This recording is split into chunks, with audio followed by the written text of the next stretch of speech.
Toastmaster, fellow members and guests. I founded Fit for Quality of Life. I created this organization as a result for my passion for health and fitness. You may ask yourself, where did this passion come from? Well, a short time after graduating high school, I was diagnosed with a rare type of cancer called synovial sarcoma. Less than 2% of the population gets this type of cancer, and I was one of the lucky ones. This type of cancer takes place in the joints in the body.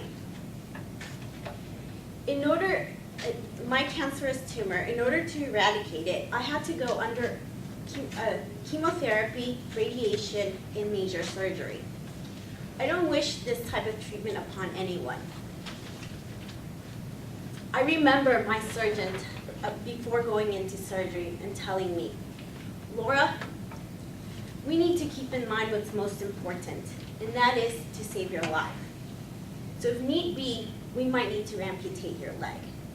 So to say the least, I was pretty freaked out about going into surgery and waking up and not having a leg.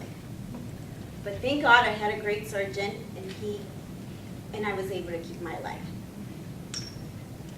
He performed almost a total knee replacement, removed half of my femur and replaced it with a metal rod, and also removed my vastus medialis muscle. So no one knows why I got this type of cancer. It's not lifestyle related, unlike many other diseases. About 7 of the top 10 causes of death in the US are related to lifestyle. And this is why I became an enthusiast for health and fitness. So let me explain. How does lifestyle relate to your health? What's the #1 cause of death in the US? Does anybody know? Yes, heart disease, typically heart attack. So what happens in the body with heart disease? Basically, we have coronary arteries in our heart, and these arteries are like tubes. And in these tubes is where blood flows. But they start getting blocked with plaque. Where do we get this plaque from? We get it from our genes. If our parents had cholesterol, we're more likely to already carry that. It doesn't matter whether we're thin or we're a little bit heavy. We already have this in our system. And it comes from anything that comes from an animal product. Anything. Your milk, your yogurt, your ice cream, anything that comes from an animal product.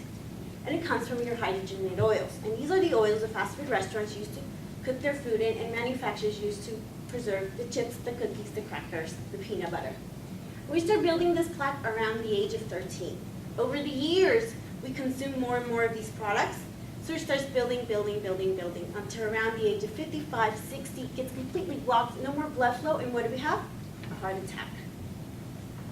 So the bad news is, once you have that plaque in there, there's nothing you can do to get rid of it. The good news is, though, your arteries are made of muscle, smooth muscle. But just like skeletal muscle, when you work those guns, they get bigger, right? Same thing with your arteries. This was your artery before exercise, and this is your artery after. It dilates, it gets bigger, and so you prevent a heart attack. And you save yourself $100,000 or death, because that's what it costs. Another role that plays is cholesterol. When you go to a doctor, you usually get 2 readings, your LDL and your HDL. What's the difference between the LDL and the HDL? Why is one good? Why is the other one bad? Well, your LDL is bad because it contributes to that plaque in your arteries, contributes to the clogging of it, and that's why it's bad. Your HDL, your good cholesterol, that actually collects the cholesterol in your blood, takes it to your liver, and from your liver, you can use it as energy or to produce the hormones that require cholesterol. So, let's say you have a high LDL, but your HDL is higher.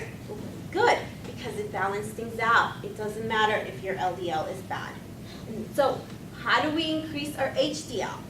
We increase it by exercising or by consuming omega-rich fatty acids.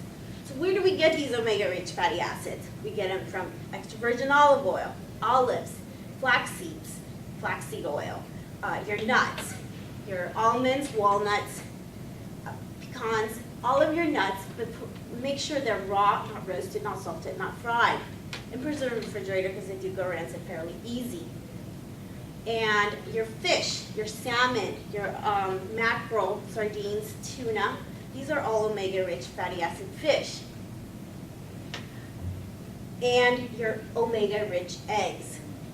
These, for some time I would hear, eggs are good for your cholesterol, and then somewhere else I would hear, eggs are bad for your cholesterol, and I'm like, okay, which one is it?